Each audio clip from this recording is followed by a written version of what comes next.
तो भाइयों और बहनों, अंधभक्तों के लिए एक और कड़वा सच सामने आ गया है, जिसे सुनकर शायद उनकी सिट्टी पिट्टी गुम हो जाएगी।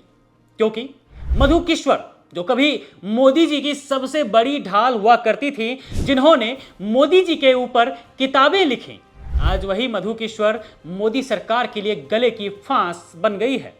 हालत यह है कि मधु किश्वर एक के बाद एक ऐसे खुलासे कर रही हैं कि मोदी सरकार और योगी सरकार की असलियत दुनिया के सामने आ रही है। अभी ताजा मामला देखिए, सनातन महासंघ के संस्थापक गौतम खट्टर को गोवा की अदालत ने जमानत दे दी है। आप सोच रहे होंगे कि खट्टर का अपराध क्या था? बहुत बड़ा अपराध था। ये हमेशा ही भड़काऊ बयानबाजी करते रहते हैं, तभी तो उन पर आरोप लगा था कि उन्होंने गोवा के संरक्षक संत फ्रांसिस जेवियर के खिलाफ आपत्तिजनक टिप्पणी की। लेकिन रुकिए, असली खेल तो कुछ और ही है, और इस खेल से पर्दा उठाया है मधु किश्वर ने। मधु किश्वर ने एक वीडियो शेयर करते हुए एक्स पर पूछा है कि क्या खट्टर की गिरफ्तारी के पीछे असली वजह संत जेवियर नहीं, बल्कि वो वीडियो है जिसमें खट्टर ने उत्तर प्रदेश के प्रयागराज में हुई एक शर्मनाक घटना का जिक्र किया था। जी हां, आपको बता दें कि साल 2026 के जनवरी महीने में मौनी अमावस्या के दिन शंकराचार्य अभिमुक्तेश्वरानंद सरस्वती और उनके शिष्यों के साथ जो मारपीट हुई, खट्टर ने उस पर सवाल उठाए थे।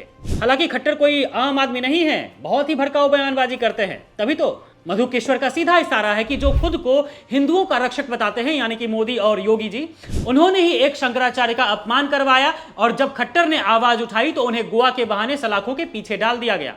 ये वही मधु किश्वर हैं जो आज मोदी जी के चरित्र पर सवाल उठा रही हैं। वो कह रही हैं कि 2014 से ही वो मोदी जी की हरकतों को जानती थी, तभी तो उन्होंने मानसी सोनी का जिक्र छेड़कर पूरी मोदी सरकार में हरकंप मचा दिया था। वही मानसी सोनी दोस्तों, जिन्हें लेकर सुब्रमण्यम स्वामी जैसे बीजेपी के नेता आरोप लगाते रहे हैं कि मोदी जी ने उनकी जासूसी करवाई और फिर वो रहस्यमयी तरीके से गायब हो गई। जासूसी क्यों करवाई गई, ये किसी को नहीं पता है, जैसा कि स्वामी का कहना है। मधु किश्वर खुलेआम कह रही हैं कि मोदी जी की फरेबी नौटंकियां देख देख कर अब उन्हें प्रधानमंत्री कहने में भी शर्म आती है। हैरानी की बात देखिए दोस्तों, देश के प्रधानमंत्री पर इतने संगीन आरोप, उनके बेडरूम तक की खबरें रखने का दावा, और फिर मधु किश्वर आजाद घूम रही हैं। चंडीगढ़ पुलिस नोटिस देने तो पहुंचती है, लेकिन उन्हें जेल में डालने की हिम्मत किसी की नहीं हो रही है। आखिर क्यों? क्या मधु किश्वर के पास कोई भी ऐसा काला राज दबा है जिससे मोदी जी को डर लगता है? यह बहुत बड़ा सवाल है।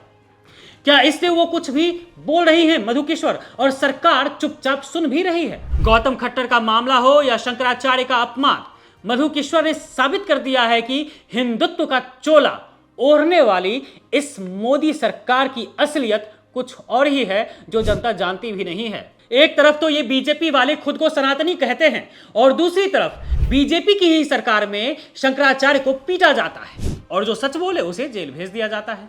भक्तों, अब तो जाग जाओ, अपनी आंखों से पट्टी हटाओ, क्योंकि तुम्हारी प्यारी सरकार की अपनी ही पूर्व समर्थक अब उनकी पोल पट्टी खोलकर रख दी है।